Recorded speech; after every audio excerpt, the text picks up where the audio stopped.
Lucas, capítulo de número 22, o verso de número 21, que diz assim: Mas eis que a mão do que me trai está comigo à mesa. E, na verdade, o Filho do Homem vai segundo o que está determinado, mas ai daquele homem por quem é traído. Amém? Vamos orar a Deus. Peça para que o Senhor fale conosco. Maravilhoso Deus, maravilhoso Pai, todo-poderoso, Criador dos céus e Criador da terra.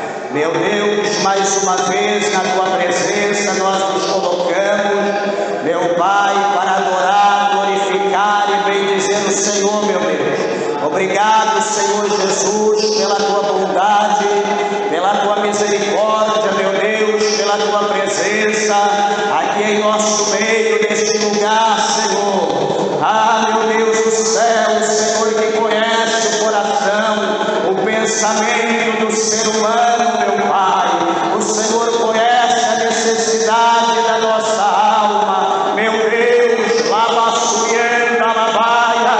Abre, Senhor, a porta do nosso coração, meu Deus, pois está escrito que o Senhor é quem tem a chave de Davi. O Senhor, meu Pai, é aquele que abre e ninguém fecha, mas também o Senhor é aquele que fecha e ninguém abre. Trabalha, Senhor, nesta noite, opera o Teu milagre em nosso meio. Permita que a Tua palavra, ela entre no nosso coração e que ela venha produzir o resultado pela qual ela é enviada pelo Teu Espírito Santo. Fala conosco, meu Deus, em nome do Senhor Jesus. Amém. Podeis assentar, meus irmãos, desocupe vossas mãos, dê uma salva de palmas para a galera que traz Jesus. Graças a Deus.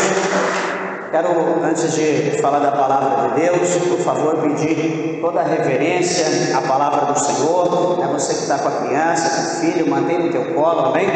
Evite deixar correndo na igreja para tirar a atenção das pessoas. Por gentileza, em nome de Jesus, mantenha em reverência para que nós possamos entender a palavra a qual Deus tem ao nosso coração. Amém, meus irmãos? Quem entendeu, diga amém.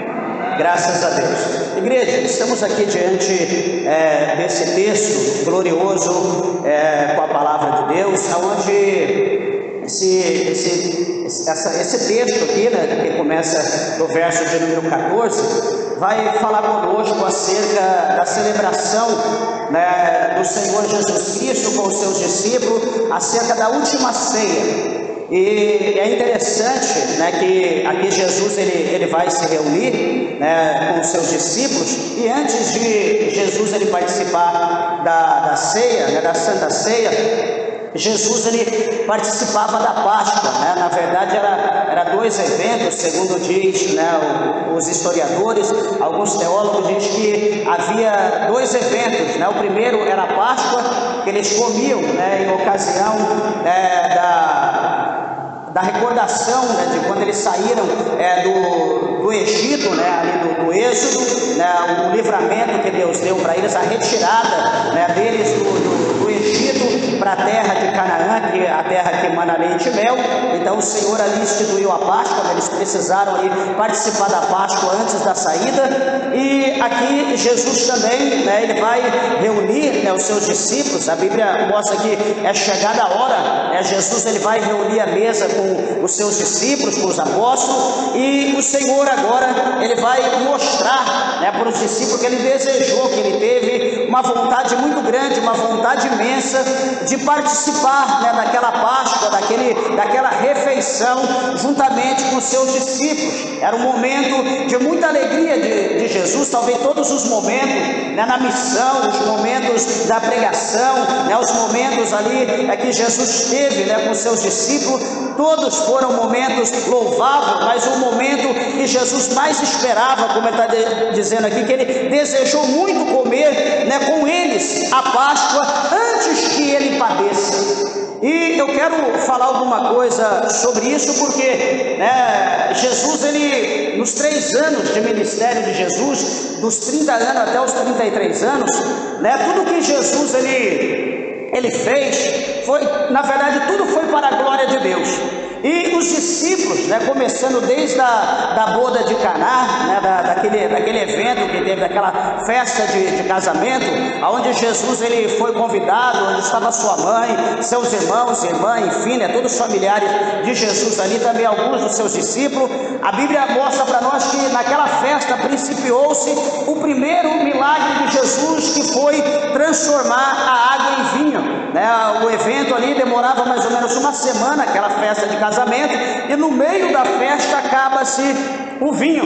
E Jesus então agora ele faz um milagre, ele manda os discípulos encher ali aquelas vasilhas de água e levar ao responsável, ao mestre-sala. E quando leva-se aquele vinho, aquela água, ele vai tomar, ele vai beber daquela água, ele vai ficar ali atônito, perplexo. Por quê? Porque era comum em todos os lugares, em todos os eventos, que primeiro servisse ali o bom vinho, e depois que as pessoas embriagavam, estavam ali alegres, felizes, já não conseguia mais ali saber o sabor da bebida, então dava-se o vinho de segunda qualidade, o vinho inferior, o mais barato. E assim então era o costume. Mas quando ele toma aquele vinho, ele vai se alegrar, ele vai dizer: mas que negócio estranho aqui está acontecendo. Geralmente serve-se primeiro o vinho bom e depois o inferior, mas aqui foi o contrário. Primeiro serviu-se o vinho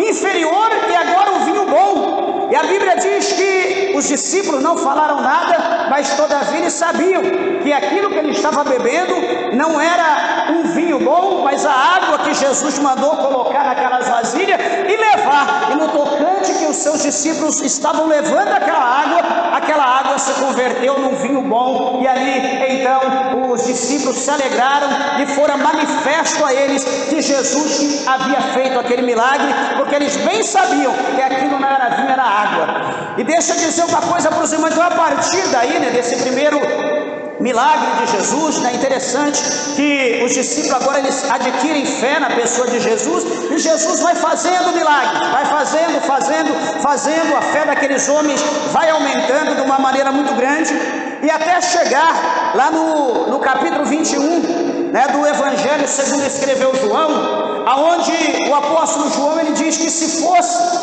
para relatar todos os milagres que Jesus fez, os livros da terra não daria conta, não caberia os milagres que Jesus fez. Então imagina que foi muita coisa que Jesus ele fez. Mas o que eu quero destacar, meus irmãos? Eu quero destacar uma coisa, que aqui o nosso versículo, o versículo 14, aliás o 15, que Jesus ele se alegra. Era esperado aquele momento de comer a Páscoa com os seus homens antes que ele padeça. Falando em padecer, como eu já falei sobre os milagres, os discípulos criam, mas chegava um determinado momento, como no capítulo 6 do Evangelho de João, que Jesus ele estava com a multidão, ele pregou ali, fez a obra de Deus, e aquela multidão estava faminta. Aquela multidão precisava comer. Jesus não ia dispensar aquele povo sem comida. E então Jesus pede ali, pergunta se alguém tem alguma coisa de comer. E alguém diz: eu tenho aqui alguns pães e alguns peixes.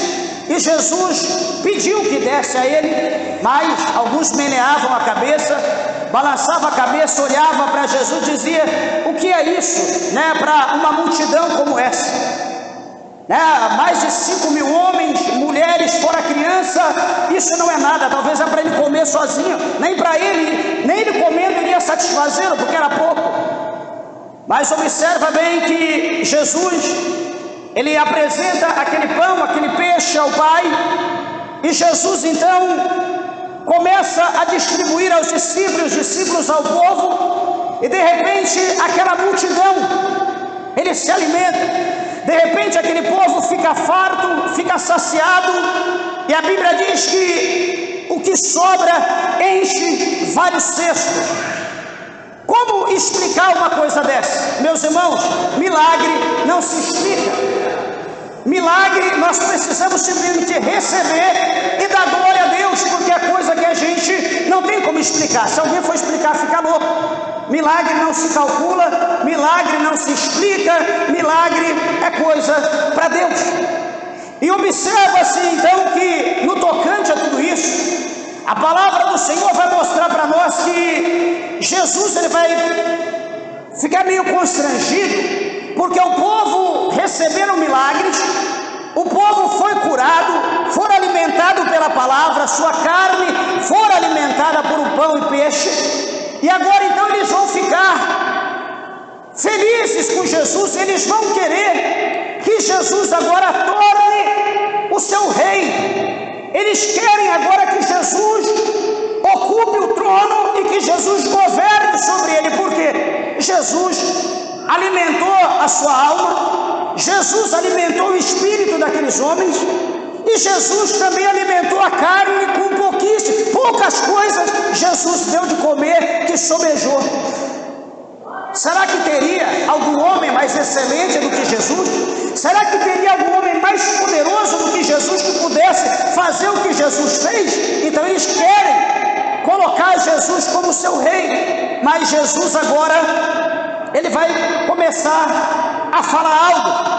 Jesus vai começar a pregar a palavra de Deus, e Jesus vai começar a dizer, preste bem atenção, que naquela ocasião, naquele evento, havia ali milhares de pessoas, estava ali os 70 discípulos de Jesus, estava também os 12, e Jesus no meio de tudo aquilo. Era muita gente, e a Bíblia diz que Jesus ele vai começar a pregar. Jesus ele vai dizer que a carne dele verdadeiramente era comida. Jesus vai dizer que o sangue dele verdadeiramente era bebida. E Jesus vai dizer que aquele que viesse a comer da sua carne, viesse beber do seu sangue, esse teria vida eterna, e o Pai o ressuscitaria no último dia. Peraí, quando Jesus fala dessa maneira, aqueles homens, eles começam a murmurar entre si, eles começam a ficar desesperados, e eles se preocupam e começam a dizer para outro, peraí, este está ficando louco, ele quer que nós comamos a sua carne, ele quer que nós bebamos o seu sangue. E a Bíblia diz que aquele povo se revolta com a pregação e mais coisas que Jesus começa a pregar. O povo começa a ir embora, eles começam a virar as costas, eles vão retrocedendo. No momento, eles querem que Jesus seja o seu rei. Quando Jesus começa a pregar a palavra de Deus, eles agora vão se distanciar, eles vão recorrer, eles vão virar as costas para Jesus, eles não vão dar mais atenção para Jesus e vão embora. Aquela multidão se dispersa, não bastando só a multidão, também dispersa os 70 discípulos, eles também vão embora. De repente, Jesus, que estava com muitíssima gente, Jesus só está com os 12. Jesus olha para um lado, para o outro, todo mundo foi embora, e Jesus pergunta para aqueles homens, e vocês também não vão como os demais? A Bíblia diz que Pedro olha para Jesus e diz, mestre, para quem iremos nós, se só tu tem palavras de vida eterna? Jesus, meus irmãos, ele vai começar, como Jesus sempre falava em parábola para o povo, mas Jesus falava abertamente para os seus discípulos. Jesus vai começar a falar acerca do seu sofrimento, Jesus vai começar a falar acerca da sua traição, que nós já vamos falar sobre isso. Jesus começa a falar de tudo o que iria acontecer com ele. Só que, o que acontece? Ninguém acreditava em Jesus. Pedro mesmo, ele vai olhar para Jesus, Senhor, para com essas coisas, larga de falar isso, porque jamais isso acontecerá contigo. Jamais isso, tenha misericórdia de ti, Senhor, isso não vai acontecer. Jesus olha para Pedro, não chama ele de Simão, não chama ele de Cefas, não chama ele de Pedro. Jesus olha para ele e diz: filho de Satanás. Por quê? Porque Pedro naquela hora, ele empresta a boca dele para o diabo falar. E Jesus vai continuar dizendo: filho de Satanás, você não entende os mistérios do meu Pai, você não entende as coisas de Deus, somente as coisas terrenas, as coisas dos homens. Jesus fez, entenda o que eu estou dizendo, Jesus fez milagres, todos criam em Jesus, mas quando Jesus falou acerca do sofrimento, acerca do momento que ele ia padecer, não, jamais. Chega um momento, em outra passagem, que Jesus ele vai dizer que o pastor seria ferido e as ovelhas se dispersariam. Jesus está falando dele, que ele ia ser entregue e o povo ia ficar disperso. Mas quando Jesus fala dessa forma,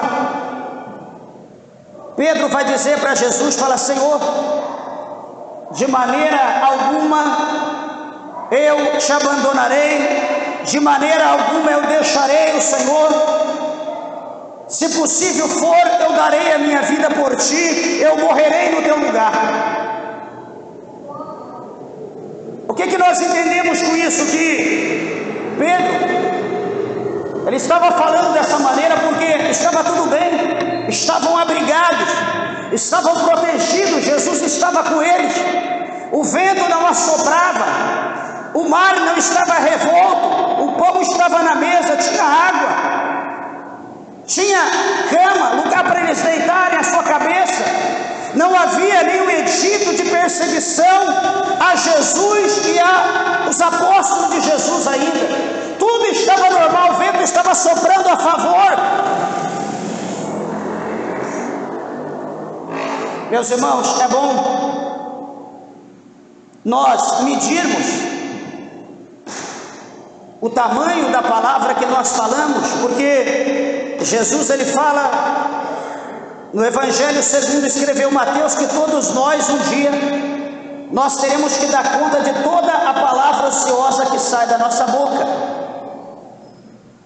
Jesus diz que pelas nossas palavras nós seremos justificados e pelas nossas palavras nós seremos condenados.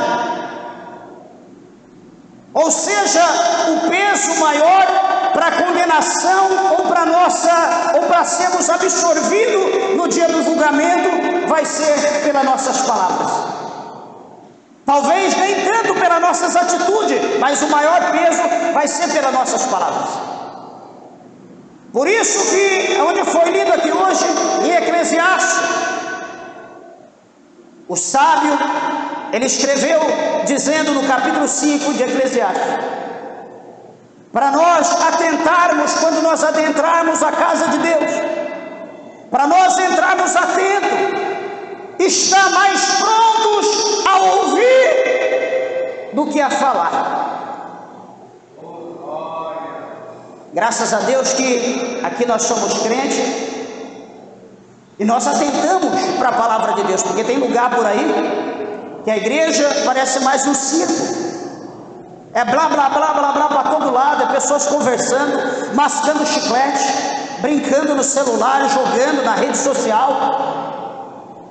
É a pessoa abraçada, beijando quem está do lado. É criança correndo para tudo quanto é lado. É aquela frase, é do jeito que o cão gosta. O pregador, o povo está cantando, soa para lá e para cá, e cada um está fazendo o seu culto, cada um está olhando para si próprio e não está nem aí para as coisas de Deus.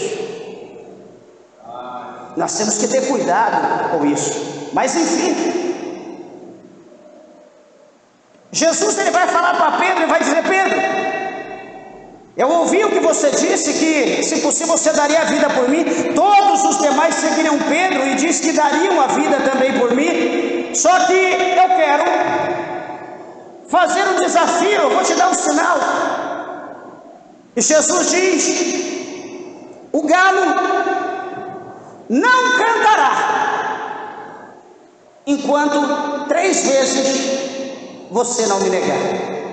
Alguém diz que o galo vai cantar 3 vezes para que ele negasse uma. Não, Jesus diz: o galo não vai cantar enquanto 3 vezes. Jesus está dizendo: olha, você vai me negar 1, 2, 3 vezes, e quando você negar a 3ª vez, o galo vai cantar. É o sinal que eu darei. E agora? Será que Pedro iria dizer: Senhor, você está louco? Lógico que não vou negar. Mas a última palavra foi de Jesus: o galo não vai cantar enquanto 3 vezes tu não me negar. E o que vai acontecer, meus irmãos? Tudo vai de acordo com a palavra de Deus. Nada sai do poder da palavra de Deus. E uma coisa que é interessante, que quando Jesus ele está aqui reunido ao redor da mesa, Jesus ele vai dizer: olha, eu vos digo que não comereis mais até que ela se cumpra no reino de Deus.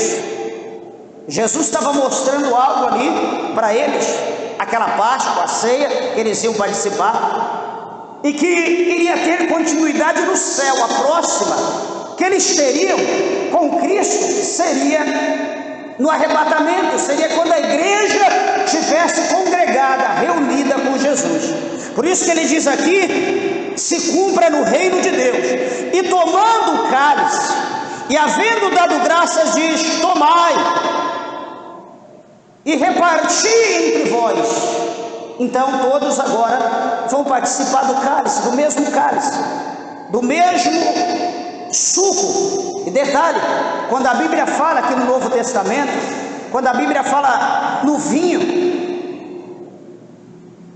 o vinho, meus irmãos, que eles bebiam, por exemplo, presta atenção, eles colocavam, por exemplo, 2 medidas de vinho e 3 medidas de água. O que aconteceria? Aquele vinho que era alcoólico, aquele vinho que era forte, quando se misturava 3 copos de água, ele ficava suave, ele se tornava um suco. Então alguém pode olhar e dizer: ah, os discípulos encheram a cara. Jesus encheu a cara nunca. Jesus participou das bodas de Caná. Os discípulos estavam ali, todos beberam, mas a proporção sempre foi a mesma. Era a proporção de 2 de vinho por 3 de água, a mesma medida. Então não tinha como Jesus, os discípulos, embriagar ou fazer coisas que não convém. Como muitos dizem: eu bebo, Jesus também bebeu. Eu bebo porque os discípulos também bebeu. Veja lá em Efésios, o apóstolo Paulo, ele escreve lá dizendo para nós: não embriaguei-vos com vinho, onde há contenda, mas enchei-vos do Espírito Santo. Então Paulo ensina dessa forma. Em vez de encher de vinho, encha do Espírito. E ele continua dizendo: porque vos digo que já não bebereis do fruto da vide até que venha o reino de Deus. Mais uma vez ele fala do reino.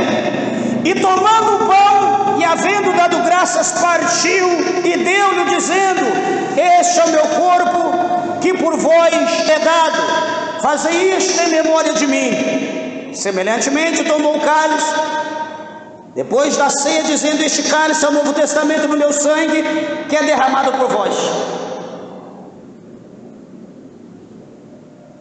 Observa algo que talvez em lendo muitos não entendem, mas quantas pessoas estavam com Jesus? Multidão. Jesus nunca estava só. Quantos discípulos Jesus tinha? 82, 70 e mais os 12. Na hora da ceia, quantos participaram da ceia? 13, Jesus e os 12. Por quê? Porque os 12 eram aqueles que tinham uma comunhão diária, constante com Jesus. Eram os discípulos, eram os seguidores de Jesus, eles estavam ali para fazer a obra de Deus. Juntamente com Jesus, eles estavam ali para receber o fardo, a responsabilidade e fazer tudo aquilo que Jesus mandava. Eles estavam com Jesus 24 horas ao dia. Eles caminhavam com Jesus, só que eles não estavam ali para receber cura, eles não estavam ali para receber milagre, eles não estavam ali para receber chave, não estavam ali para receber casamento, eles não estavam ali para receber uma casa nova, eles estavam ali seguindo Jesus para aprender tudo que era concernente ao reino de Deus, porque eles seriam os sucessores de Cristo aqui na terra. Eles dariam continuidade na obra de Deus aqui na terra. O que isso quer dizer, meus irmãos? Que a igreja pode estar cheia. Pastor, hoje é ceia, todo mundo vai tomar ceia. Não! Por quê? Porque não é todo mundo que é seguidor de Jesus, não é todo mundo que é discípulo de Jesus, não é todo mundo que tem compromisso com o reino dos céus, não é todo mundo que tem responsabilidade de estar pronto, dizendo como Isaías: eis-me aqui, Senhor, envia-me a mim. Não é todo mundo que tem coragem de falar dessa maneira. Não é todo mundo que está aqui: Senhor, cumpra em mim a tua vontade. Não é todo mundo. Se a gente perguntar o que vieram, o que você veio fazer no culto hoje: eu vim aqui porque eu estou doente, eu quero que Jesus me cura. Eu vim aqui porque eu estou passando por prova, quero que Jesus tire essa prova. Aí eu vim aqui porque eu quero um emprego melhor. Aí eu vim aqui porque lá na minha casa está um processo, eu quero que Jesus repreenda o cão lá. Esse tipo de situação não é tipo de pessoas que é digna do reino dos céus. Por quê? Porque capítulo 6, 33 de Mateus, Jesus ele diz categoricamente: buscai primeiramente o reino de Deus e a sua justiça, e todas as outras demais coisas vos serão acrescentadas. Veja que isso é tão verdade, meus irmãos, que nós estamos tão focados com as coisas da terra, nós estamos tão focados com o materialismo, nós estamos tão focados com as coisas perecíveis, estamos tão focados que nós não temos coragem, não temos força para dar glória a Deus. A gente tem que cutucar, dar glória a Deus. Tem hora que a gente tem que balançar, tem horas que eu já ouvi alguma coisa, alguém dizer, já ouvi algum pregador de relance, que eu não sou de ficar ouvindo pregações, mas certa ocasião eu já ouvi o pregador dizer: cutuca aí o teu irmão do lado, chacoalha, dá um tapa na... Eu falo: meu Deus, mas por que isso? Sabe por quê? Porque muitos estão dentro da igreja dormindo, muitos estão dentro da igreja cochilando. Se a cadeira não tiver encosto, a pessoa cai para trás. Se não tiver segurando em alguma coisa, a pessoa cai de pé com a cara no chão.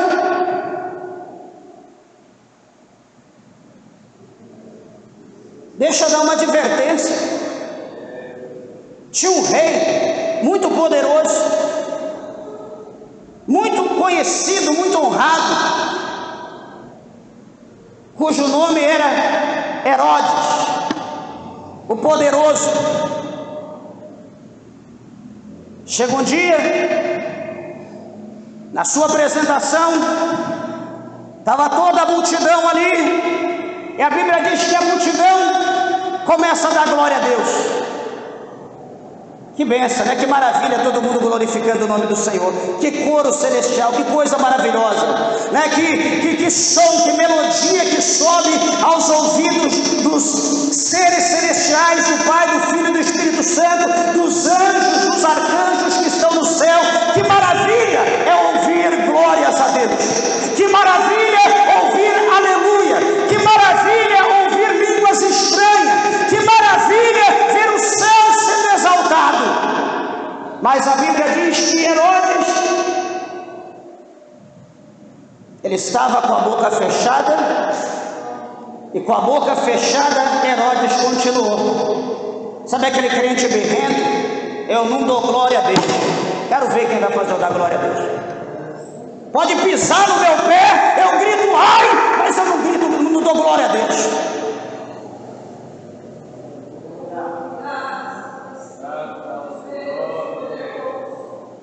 Sabia que tem um demônio que ele é mudo? Ou você não sabia? Tem um demônio que ele é mudo.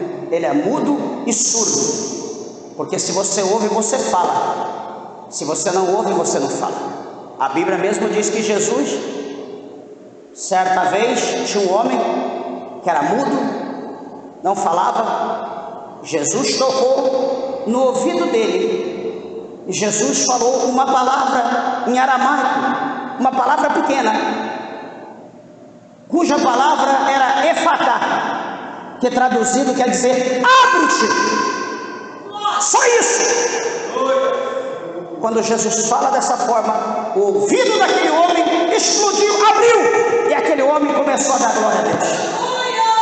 Herodes estava ali com esse mesmo espírito, estava mudo.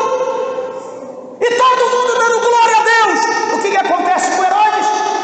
Daqui a pouco começa a sair bicho pelo ouvido, pelo nariz, pela boca, pelos olhos. E ele caiu morto.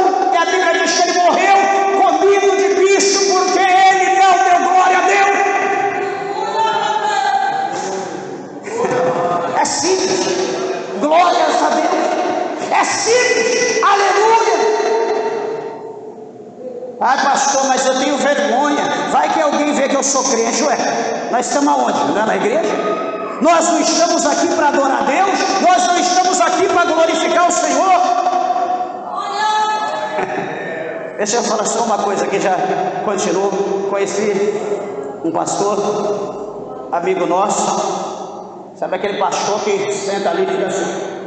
Senta ali na tribuna e fica lá.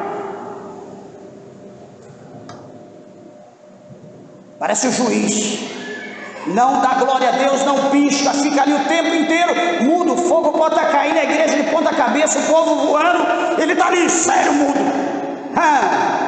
Mas é o seguinte, vamos dar oportunidade para o varão fulano de tal. Pronto, acabou. Ele pega o microfone e começa a gritar, dá glória, eu estou sentindo a presença, e vai daqui, vai dali. Ele quer que até as cadeiras dê glória a Deus, porque ele pegou o microfone, agora Deus vai falar. Mas quando ele está sentado, Deus não fala. Eu pergunto, será que isso é agradável aos olhos de Deus? Se eu quero que você dê glória, eu tenho que dar glória primeiro. Nós somos vivos, meus irmãos. Dentro de nós tem a presença do Espírito Santo de Deus, e essa presença nos comove, essa presença ela move com que nós venhamos dar glórias a Deus. Essa presença é como um vulcão que faz com que o crente entre em erupção e manda a glória para o alto. Lá na Súria, Candarábia, Suribicanda, Arabraçaia, bendito é o nome e a presença de Deus no nosso meio. Sobre prove Camandag, Cedro, Candarábia, bendito é o Cordeiro de Deus. Aleluia. Observa bem uma coisa, que Herodes, ele foi morto porque ele deixou de dar glórias a Deus. A glória não é para mim, não é para você, não é para quem está do teu lado. A glória não é para as paredes, a glória é para Ele. Por isso que nós dizemos glórias a ou glórias para Deus. Não é para nós, é para Ele. E deixa eu te dizer uma coisa. O Senhor Jesus, na sua palavra, lá em Isaías ele falou uma vez.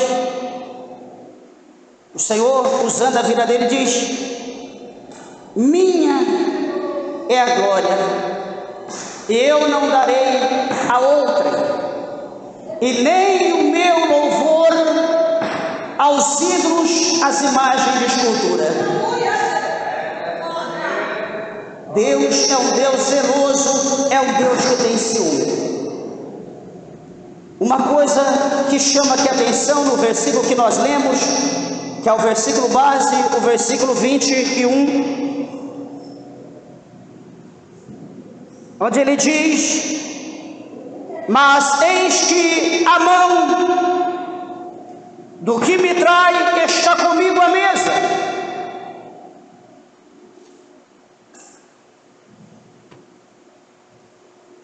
Acontece situações no convívio, na sociedade cristã, que muitas pessoas, quando ouvem, quando veem,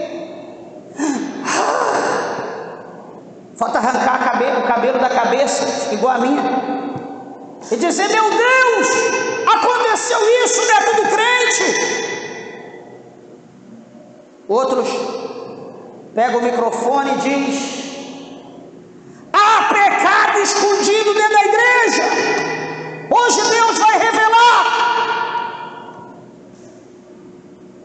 Jesus mesmo, aqui no Evangelho de João, Jesus diz: quem dentre vós que não tem pecado, que seja o primeiro a tirar pedra contra essa mulher pecadora. Quem atirou pedra na mulher? Ninguém. Por quê? Porque todos eram pecadores.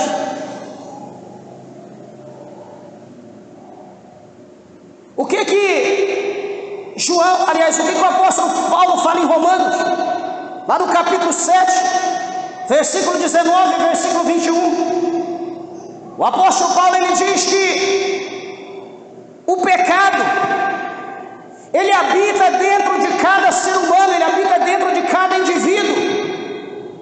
O pecado não está ali circulando lá fora igual o diabo. O pecado está dentro de mim, o pecado está dentro de você. Só que nós temos que fechar o ouvido para ele, nós temos que fechar o olho e a boca, o nosso coração, não deixar a vontade do pecado ser manifesta. Não podemos deixar que o diabo use ele para que possamos levar para o inferno, fazer que nós pecamos contra Deus. Por que eu estou dizendo isso? Jesus está dizendo aqui à mesa, aqui junto com nós está a mão do que me trai. Quem que é que traiu Jesus? Todo mundo sabe. Se você não souber, hoje você vai saber. Quem traiu Jesus foi Judas Iscariote. E deixa eu te falar algo sobre Judas. Judas, ele foi o escolhido para se cumprir o que o salmista escreveu, que ia ter um traidor entre os que estavam com Jesus.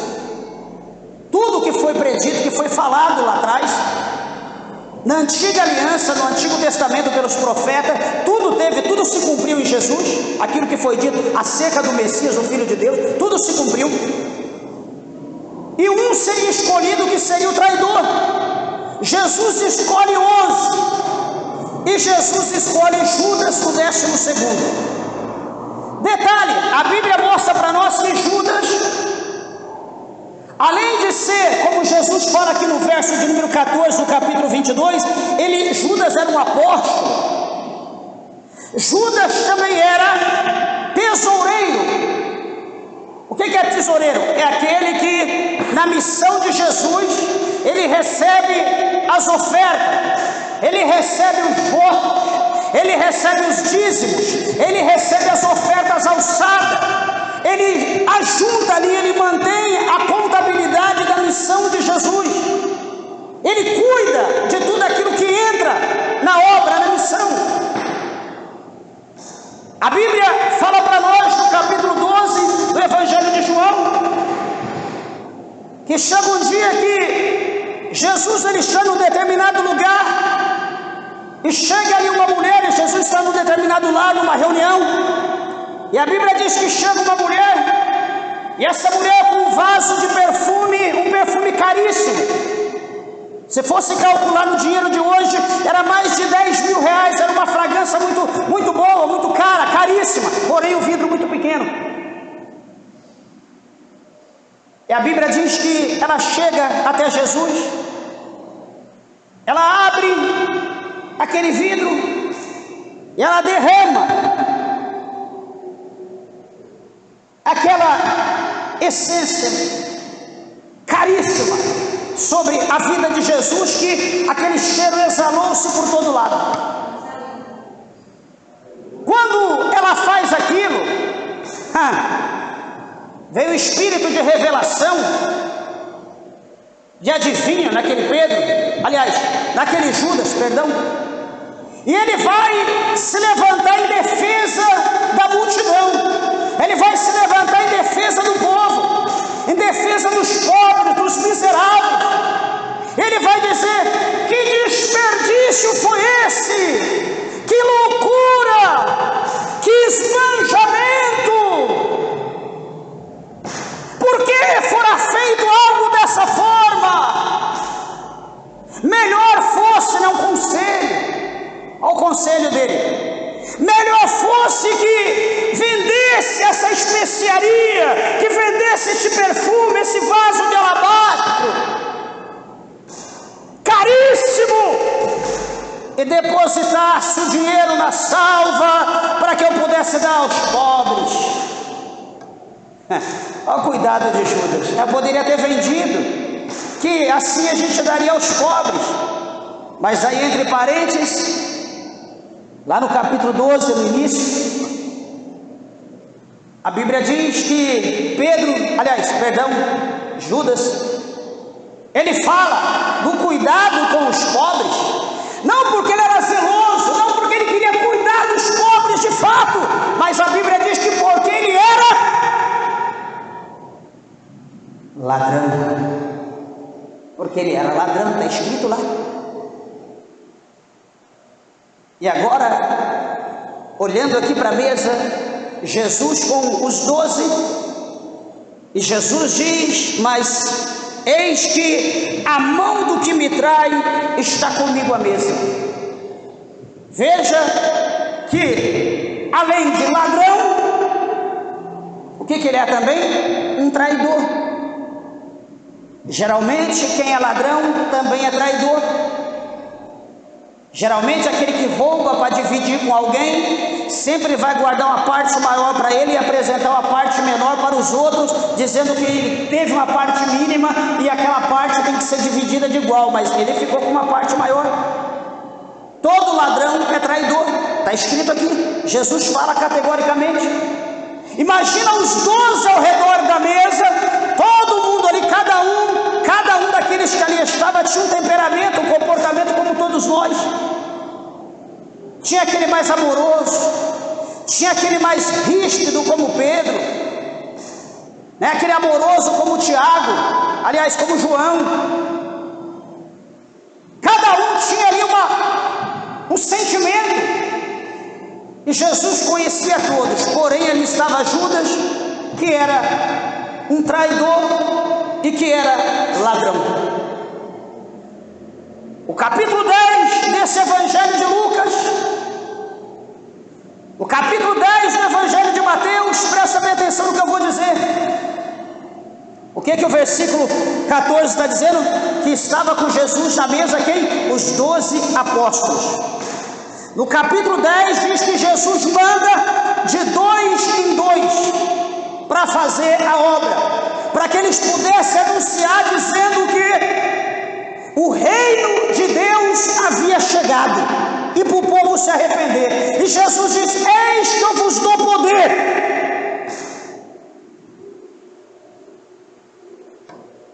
O que vem à nossa memória? Que Judas, sendo apóstolo, sendo um dos que foram enviados para a missão, ele também recebeu o poder. Ele também, no nome de Jesus, repreendia as enfermidades, curava os doentes, tudo no nome de Jesus, repreendia os demônios, tudo no nome de Jesus. Sabe por quê? Porque quando eles voltam, a Bíblia diz que Pedro volta atônito. Pedro volta desesperado, dizendo: mestre, que maravilha! Nós fizemos proeza nessa missão, no teu nome até os demônios se sujeitaram. Que glória, né? Felizes da vida. Jesus diz: Vocês se alegraram por isso? Mas há algo mais importante para vocês se alegrar. Alegrem-se, não por isso, pelos demônios vos sujeitarem, mas alegrai-vos pelo vosso nome está escrito no céu, no livro da vida.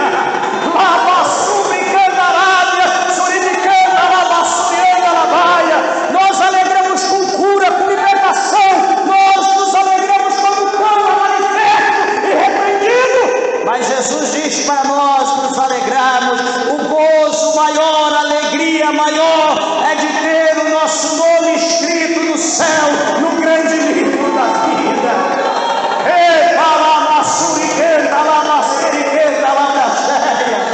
Oh meu Deus, que glória, que maravilha! Oh Jesus, eu te amo! Bendito seja Deus! Por que eu estou dizendo isso, meus irmãos? Que às vezes nós estranhamos quando alguma coisa acontece dentro da igreja. As pessoas estranham, mas aquele irmão, aconteceu isso? Não, é impossível. Aquela irmã, menos ainda. Aquele obreiro é uma bênção, está no monte direto. Não, aquele ministro é de fogo, ele pega o microfone, a igreja pula, o inferno abala. Não, não aconteceu isso não, tem misericórdia, você está enganado. Meus irmãos, com o único que não aconteceu nada foi com Jesus. Todos nós, se nós não vigiarmos em todo o tempo, nós estamos propensos a ser usados pelo diabo. Se nós não vigiarmos como Pedro, para onde iremos nós? Se eu só não tenho palavra de vida eterna, daqui a pouco Jesus olha para ele e diz: olha, Simão Barjonas, quem te revela os mistérios, as coisas ocultas, não é o sangue nem a carne, mas é meu Pai que está no céu, por intermédio do seu Espírito Santo. Exalta Simão, você está sendo usado pelo Espírito de Deus, você está sendo usado pelo meu Pai. Daqui a pouco, Jesus, mestre, tem misericórdia de ti, jamais isso vai te acontecer. O sangue de Jesus tem poder, sai para lá, isso não. Jesus disse: arreda o pé daqui, Satanás, você não conhece as coisas de Deus, as coisas espirituais, você só conhece as coisas da terra, as coisas dos homens. Veja como que é as coisas. Um minuto a boca dele está sendo usada por Deus e daqui a pouco está sendo usada pelo diabo. Jesus repreende. Agora, o interessante aqui, meus irmãos, nessa palavra, como eu estou dizendo que todos estão ao redor da mesa, toco nisso, nessa tecla mais uma vez. E Jesus está ali agora, ele vai conversar com os discípulos, ele vai dizer: mas a mão do que me traz está comigo na mesa. Quando Jesus fala desse jeito, o apóstolo João, lá no capítulo 13, no verso 21 para frente, aqui não manifesta tanto a preocupação dos discípulos como em João 21, 13, ou 13, 21, os discípulos começam a razoar, a cochichar. Ué, mas tem um traidor no nosso meio? A Bíblia diz que Jesus estava sentado e o apóstolo do amor, que era João, estava sentado do lado de Jesus aqui, à sua esquerda, e a Bíblia diz que ele reclinava ali o seu rosto, o seu ouvido ao seio de Jesus. Ele estava ali ouvindo a batida do coração de Jesus, ele estava ali, ele só olhando naquela visão, vendo os demais ao redor, e os demais olhavam para ele e sussurrava: pergunta para o mestre, pergunta quem é. É João, pergunta para ele quem é. E João olhava e dizia: mestre, quem é que vai te trair? Jesus diz: aquele que botar a mão no bocado molhado comigo esse é o que há de me trair. Quando Jesus coloca a mão, Judas também coloca a mão. Judas mete a mão. E Jesus olha para ele e diz: amigo! Jesus podia dizer: traíra, filho do cão, miserável, desculpa da expressão. Mas Jesus diz: amigo. Por que amigo? Porque andava com Jesus, conhecia os segredos de Jesus, conhecia os mistérios, comia, bebia com Jesus, fazia missão com Jesus, sabia o lugar particular onde Jesus orava, falava com o Pai, conhecia tudo. Jesus diz: amigo, o que tu tens que fazer, faça rápido, faça agora. E a Bíblia diz que naquele momento Satanás entrou em Judas, e Judas se levanta e vai cumprir a sua missão, o seu ministério. Qual era a missão de Judas? Qual era o ministério de Judas? Ser um traidor. Veja que ele ficou com Jesus 3 anos, ali aguentando, engolindo seco, porque não era o momento. Ele queria, quantas vezes? Talvez ele quis, mas não era o momento. Mas chegou o momento que ele teve que cumprir a missão dele. Assim eu digo para toda a igreja: Deus tem uma missão na vida de cada um aqui, de cada ouvinte, de cada um. Deus tem uma missão. Se a missão é para louvar, ser um levita, um cantor, um adorador, amanhã isso vai ser manifesto. Se a missão é para ser um pregador eloquente, uma língua erudita, amanhã isso vai se cumprir. É a missão na tua vida, vai se cumprir. Se Deus te chamou para um missionário para ir aos 4 cantos da terra, anunciar o evangelho, ganhar almas para o reino, amanhã isso vai acontecer. A missão de Deus na tua vida.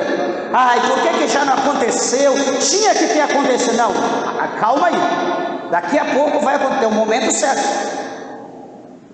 Deus falou que ia colocar uma igreja na minha mão, eu quero dirigir obra, eu tenho um chamado de pastor. Calma! Vai acontecer. Se a missão de Deus, se é o propósito na tua vida, amanhã vai acontecer. Deus falou que ia me dar um filho, e até agora, a pergunta é: você já tem 90 anos? O teu marido tem 100? Está repreendido, não vou estar nem vivo mais. Então você não tem fé nem para viver nessa idade. Como você vai ter fé para ter filho? É simples as coisas. A gente tem que analisar a Bíblia e entender. Sara tinha 90, Abraão tinha 100. Está lá Sara, idosa, senhorinha, com o nenenzinho lá, com Isaac. Todo mundo olhava e se acabava de dar risada, vendo uma senhora naquela idade, muito idosa, com o nenenzinho amamentando. Todo mundo dava risada. Qual é o nome da criança? Isaac, porque ela riu. É questão de fé. As coisas de Deus é assim. Tem um momento certo, o tempo de Deus na tua vida, na minha vida, na nossa vida, na vida da igreja. Nada vai acontecer antes do tempo. Foi falado aqui hoje, Eclesiastes 3, verso 1 ao 7. Há tempo para tudo, e nós temos que entender o tempo. Quantos saíram da igreja? Quantos foram para o mundo? Já foram até para o inferno a maioria. Por que você saiu? Por que você é? Porque Deus falou isso, Deus não cumpriu. Eu pensei que ia acontecer isso, não aconteceu. Eu estou na igreja 1 ano, nada aconteceu. Deus falou o dia, falou o mês, falou o ano? Não, e por que então que você não creu? O problema não está em Deus, o problema está na nossa falta de paciência. Mas enfim, para concluir, para encerrar, os discípulos, quando Judas sai, possuído pelo diabo, os discípulos, diz a Bíblia, que eles se preocupam, dizendo: será que Jesus deu ordem para ele? E comprar alguma coisa para Páscoa? Comprar mais pão? Comprar mais alguma coisa que está faltando? Mas exatamente, meus irmãos, não era isso. Judas sabia, Jesus sabia, e Judas também sabia qual era o propósito dele, a missão dele. E a Bíblia diz que Judas vai agora. Judas encontra os homens que queriam matar Jesus. Judas encontra aqueles homens. E Judas diz: olha, eu conheço Jesus, eu bem sei quem é Ele, eu sei todos os passos dele, eu sei aonde ele vai estar essa noite, vai estar desprotegido, vai estar tranquilo, e vocês podem ir lá e prendê-lo. Mas como nós vamos saber que é ele, vai estar à noite? Judas diz: aquele que eu chegar e dar um beijo, dar uma hóstia no rosto, é ele, prendei-o. E diz a Bíblia que Judas pega ali algumas dezenas de moedas de prata,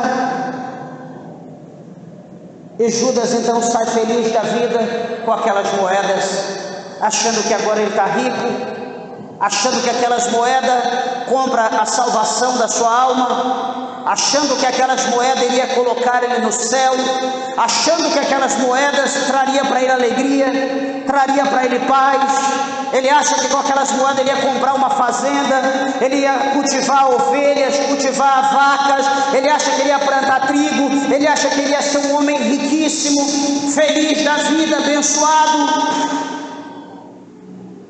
Mas, meus irmãos, nada que vem na nossa vida, que é sobre maldição, vai trazer para nós bênção. Nada que vem para a nossa vida que é fruto de roubo, vai trazer prosperidade para a nossa vida. Agora, o que vem da parte de Deus, por menor que seja, talvez por mais feio que seja, talvez por mais insignificante, mas é aquilo que vai trazer paz, é aquilo que vai trazer amor, é aquilo que vai trazer alegria, é aquilo que vai trazer a presença de Deus, é aquilo que vai trazer gozo, é aquilo que vai nos preencher, é aquilo que nós vamos nos alegrar e dizer: só o Senhor é Deus, só o Senhor é Deus.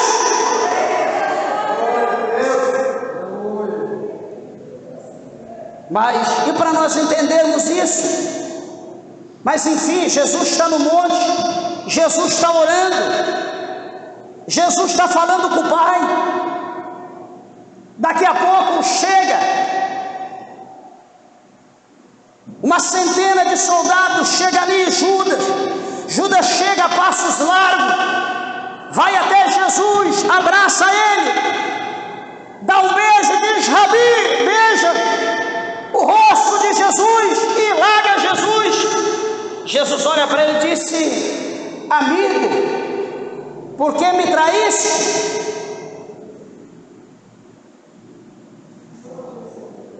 Ele vira as costas, entrega a Jesus a centúria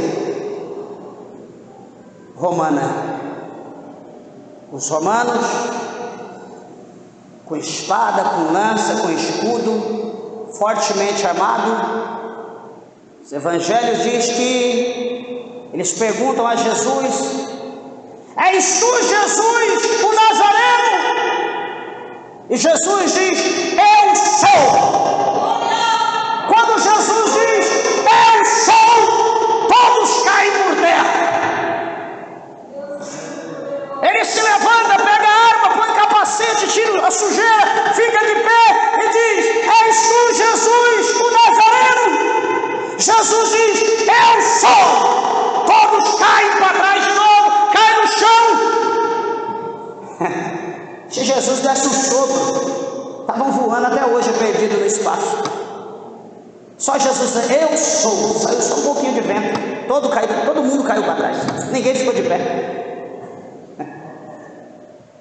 Jesus disse: eu tive tanto tempo no meio de vocês. Eu tive sempre, tudo que eu preguei, tudo que eu falei abertamente, no meio de vocês, no templo. Eu não tenho segredo, eu não escondi nada. Tudo que eu falei abertamente. Por que vocês não me prenderam? Né? Se era para fazer alguma coisa, por que vocês não fizeram? Jesus falando, tinha o tempo certo, mas Jesus perguntando, né? Que Jesus não está fazendo nada escondido. Tudo de Jesus era revelado às claras. Mas chegou o momento, Jesus é levado, Jesus vai preso. Agora a pergunta é: aonde estão os 12, principalmente o líder da dúzia, chamado Pedro, que diz: Senhor, eu irei contigo até a morte. O coral diz: nós também. Cadê aqueles homens? O que andou menos, correu, deixou Jesus sozinho com os romanos. Todo mundo foi embora, desapareceram de medo.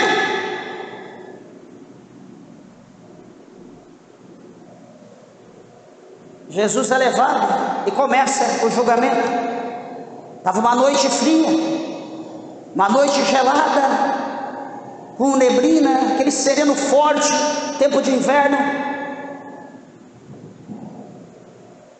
E de repente Pedro chega num determinado lugar, já encerro, e as pessoas ali vê Pedro se aquecendo, assoprando a sua mão, ali aquele ar gelado saindo da sua boca, aquela fumaça de inverno. E alguém pergunta: tu é um deles, não é? Você estava com ele, a tua fala é como a deles, é como de Jesus o Nazareno. E de longe Pedro só olhando Jesus pela brecha, algum lugar ele procurava uma brecha para olhar, para ver o que estava acontecendo. Ele diz: não conheço, então não sei o que, foi para outro lugar, se aqueceu em outro lugar. De repente alguém olha para Pedro e diz: tu é um deles, você veste como eles, olha a tua veste, te denuncia. Eu não sou, e sai murmurando e vai para outro lugar. De repente Pedro está ali se aquecendo, e alguém pergunta algo para Pedro. Pedro amaldiçoa aquela pessoa, e diz a Bíblia que o galo canta. Nessa terceira negativa de Pedro, o galo cantou. Quando o galo cantou, Pedro olha no sentido onde estava Jesus. Jesus só vira para ele e balança a cabeça. De longe, Jesus só, tipo: amigo, eu não disse que tu ia me trair 3 vezes antes que o galo cantasse? E aí a Bíblia diz que Pedro foge. E Pedro vai chorar amargamente.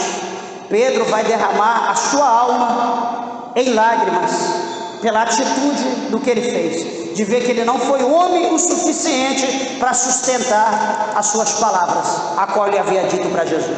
Já a Bíblia diz que Judas, eu encerro, ele volta lá para devolver as moedas de prata. Ele chega lá para devolver e diz: está aqui, eu traí sangue inocente, receba essa moeda de volta, eu não quero ficar com o sangue daquele homem na minha mão. E joga a moeda para eles. Eles dizem: o que você fez está feito, não tem como voltar atrás. E a Bíblia diz que Judas faz o quê? Ele vai no precipício, onde havia uma árvore com um galho longo. Ele amarra ali uma corda naquela árvore, coloca no seu pescoço, e ele salta dali. E a Bíblia diz que o impacto foi tão forte que o excremento saiu da sua carne, ou seja, a carne caiu para baixo e ficou só os ossos, olha só, o esqueleto pendurado.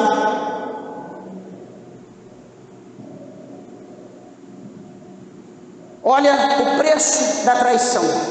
Só que alguém pode perguntar: pastor, Pedro traiu, Judas traiu. Só que Pedro chorou amargamente. O choro de Pedro simbolizava o quê? O arrependimento dele ter chorado. Ele permaneceu, ele não tirou a sua vida. Depois ele teve um encontro com Jesus para reconciliação. Pastor, e Judas? Judas não chorou, Judas só devolveu o dinheiro.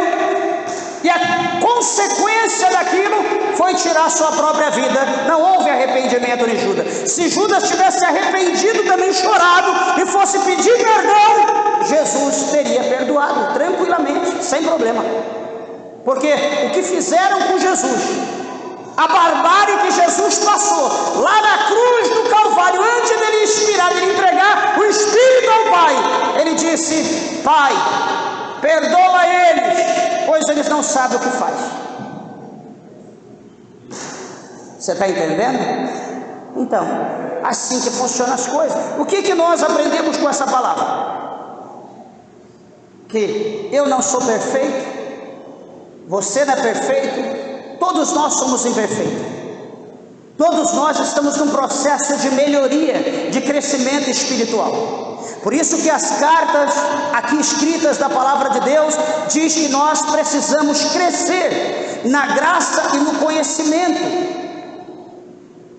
acerca da palavra de Deus, acerca das coisas de Jesus. A não aderência a esse conhecimento de Jesus, a palavra de Deus leva aquilo que Oséias ele escreveu um dia dizendo: o meu povo foi destruído porque eles rejeitaram o conhecimento. Então sábio ou sábios são todos aqueles que ouvem a palavra de Deus e as praticam. Sábios são todos aqueles que ouvem a palavra de Deus e guardam no seu coração. Que o Senhor Jesus possa te abençoar e que as promessas que o Senhor tem na sua vida venha ser promessa de paz, venha ser promessa de vitória, venha ser promessas de vida eterna e não como aconteceu com Judas Iscariote. Amém, meus irmãos? Que o Senhor Jesus possa abençoar vossas vidas e as palmas bem alegre exalta e glorifica o nome do Senhor.